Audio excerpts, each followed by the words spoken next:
Exatamente, presidente. Na verdade, ainda é um relatório preliminar, né? Não é o relatório final do TCU, mas é um relatório que aponta graves distorções na conta que embasou a reforma da Previdência. No português, bem claro, para a gente não falar números, né?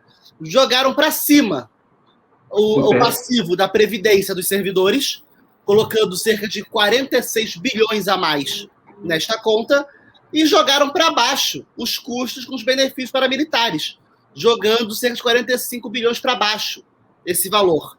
Os testes do TCU dizem que também tem uma série de erros metodológicos na construção do relatório que faz que seja impossível dimensionar o tamanho real da distorção que esse relatório tem.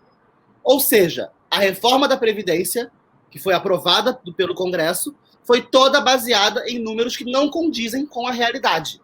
E o ministro Paulo Guedes teria que hoje dar explicações sobre isso no Congresso, mas teve sua ida adiada.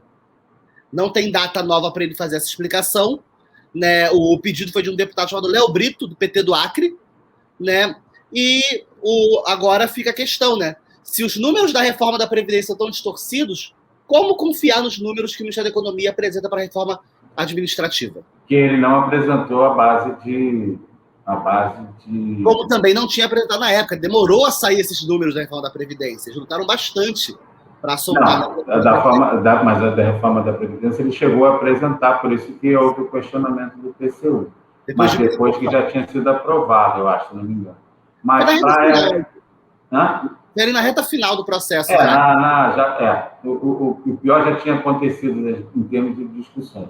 Mas a reforma da Previdência, os parlamentares, por exemplo, da base que defende os servidores públicos, da Frente Parlamentar em Defesa do Servidor, estão cobrando esses dados, essa base de cálculo, esses dados que o governo tem para apresentar os números. E o governo, para a reforma administrativa, não apresentou ainda.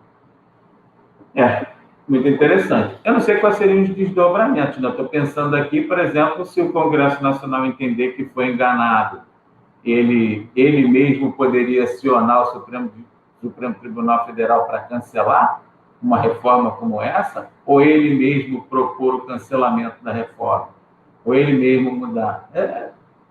Eu não sei dizer se tem meios jurídicos, presidente, mas políticos têm. O Congresso ele pode fazer decretos legislativos, ele pode suscitar a própria reforma.